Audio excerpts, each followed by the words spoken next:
Halo, ketemu lagi pada mata kuliah Teknologi Kecerdasan Bisnis. Dalam video ini kita akan mempelajari tentang pengertian data mining, lalu bagaimana data mining itu bisa dikelompokkan. Kita mulai dari definisi data mining.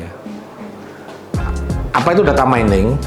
Secara teknis, data mining itu diartikan sebagai proses yang menggunakan teknik statistik ya, matematis dan kecerdasan buatan untuk mengekstrak dan mengidentifikasi informasi yang bermanfaat dalam pengetahuan dari sebuah kumpulan data yang cukup besar. Pola ini bisa dalam bentuk aturan bisnis, korelasi, tren, atau model prediksi. Sumber data mining. Sumber dari sebuah data mining umumnya berasal dari data warehouse. Dengan adanya data warehouse, kita akan memiliki kumpulan data yang siap digunakan untuk proses analisis guna memperoleh informasi atau sebuah pengetahuan. Dalam hal ini, ketersediaan data itu menjadi sebuah kunci sukses dalam sebuah data mining. Lalu siapa yang menjadi pengguna data mining ya? Pengguna data mining itu biasanya adalah end user. End user adalah orang yang membutuhkan informasi ya. Oleh sebab itu, data mining itu sebaiknya bersifat user friendly dan mudah dipahami oleh pengguna. Karena yang menjadi perhatian pengguna adalah bagaimana informasi atau sebuah pengetahuan yang dihasilkan oleh data mining. Terdapat beberapa karakteristik ya data mining. Yang pertama, data itu bersumber dari database yang sangat besar, yang terkadang itu berisi data-data dari tahun ke tahun. Yang kedua, lingkungan data mining itu biasanya menggunakan arsitektur klien ya, atau arsitektur sistem informasi yang berbasis web. Yang ketiga, miner ya, atau penambang informasi, sering merupakan end user itu yang mengajukan pertanyaan khusus dan membutuhkan jawaban dengan cepat, dengan sedikit atau tanpa kemampuan sebuah pemrograman. Yang keempat, karakteristiknya adalah tool data mining itu mudah digabungkan dengan spreadsheet dan software development tool lainnya. Dengan demikian, data yang ditambang itu dapat dianalisis dan digunakan dengan cepat dan mudah. Yang kelima, karena banyaknya data dan proses pencarian yang besar ya, kadangkala perlu menggunakan pemrosesan paralel ya untuk sebuah data mining itu. Tipe-tipe data pada data mining ya. Data itu dapat terdiri dari angka ya, kata, gambar, dan lain sebagainya yang digunakan sebagai pengukuran dari satu set variabel ya. Pada data terstruktur, kita dapat mengklasifikasikan sebagai kategoris atau numerik ya. Data kategori itu dapat dibagi menjadi data nominal atau ordinal. Sedangkan data numerik itu dapat menjadi interval atau rasio. Pemahaman tipe data itu sangat dipengaruhi dengan metode data miningnya yang bersifat khusus terhadap tipe data yang dapat ditangani ya.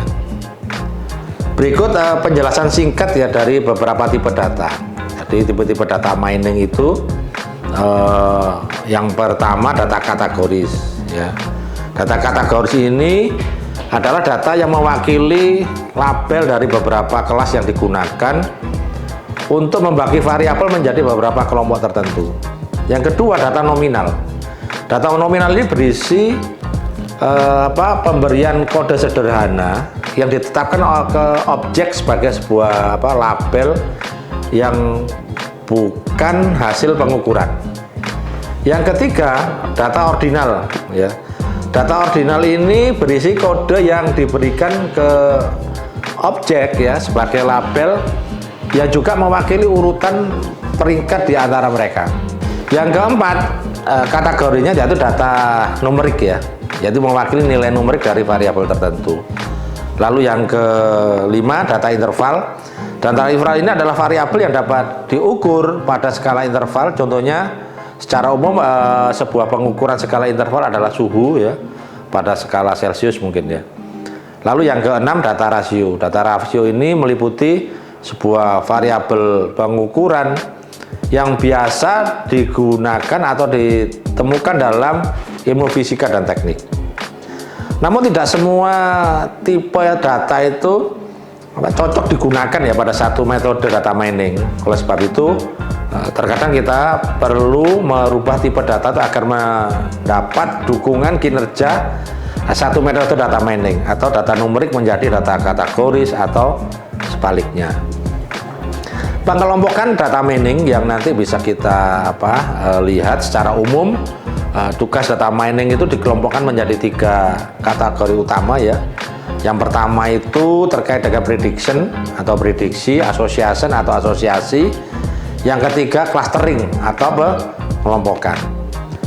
Berdasarkan cara di mana pola diekstraksi ya dari data historis, algoritma pembelajaran metode data mining itu juga dapat diklasifikasikan sebagai supervised atau unsupervised.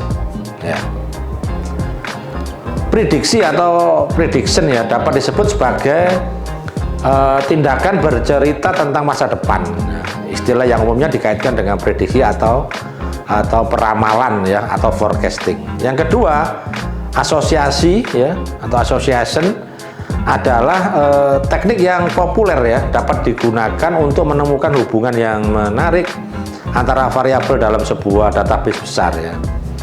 Berkat teknologi pengumpulan data secara otomatis seperti katakanlah barcode scanner, penggunaan teknik asosiasi untuk menemukan pola di antara produk dalam transaksi berskala besar ya yang dicatat oleh sistem penjualan pos atau point of sale di pasar swalayan itu dapat dilakukan. Dalam konteks industri retail ya, aturan asosiasi sering disebut dengan market based analisis atau market basket analisis. Yang ketiga, pengelompokan atau clustering ya. Clustering mempartisi kumpulan dari sebuah objek ke dalam segmen tertentu yang anggotanya memiliki karakteristik serupa. Penerapan data mining ya. Data mining itu diterapkan di beberapa bidang ya. Yang pertama bisa kita lihat dari sisi penggunaannya itu, penerapannya itu pada customer relationship management atau CRM ya. Data mining pada CRM ini digunakan untuk menciptakan hubungan yang sangat erat dengan pelanggan ya, melalui pengembangan pemahaman yang sangat intens tentang kebutuhan dan keinginan mereka. Contohnya bisa kita lihat pada sebuah penerapan transaksi bisnis dengan pelanggan pada permintaan produk, penjualan ya, lalu permintaan layanan. Nah, itu kita dapat mengumpulkan sejumlah besar data ya.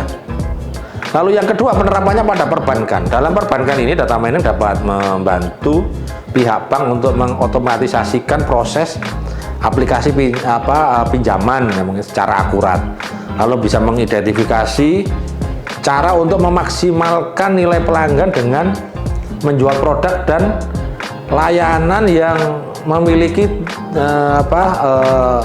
tingkat peminat yang cukup tinggi, dan juga mendeteksi kartu kredit palsu dalam transaksi perbankan online. Penerapan yang ketiga itu bisa kita lihat pada retail dan sebuah logistik ya. Di industri retail, data mining itu digunakan untuk memprediksi volume penjualan yang akurat di lokasi retail tertentu ya, untuk menentukan tingkat inventory yang benar, mengoptimalkan promosi penjualan, lalu juga memperkirakan tingkat konsumsi berbagai jenis produk, serta menemukan pola menarik dalam pergerakan produk. Oke, sampai di sini dulu materi mengenai data mining yang pertama ini ya. Nanti kita akan lanjutkan pada materi-materi berikutnya. Nah, silakan Anda mempelajari lebih lanjut. Sampai bertemu di materi-materi berikutnya. Salam sehat.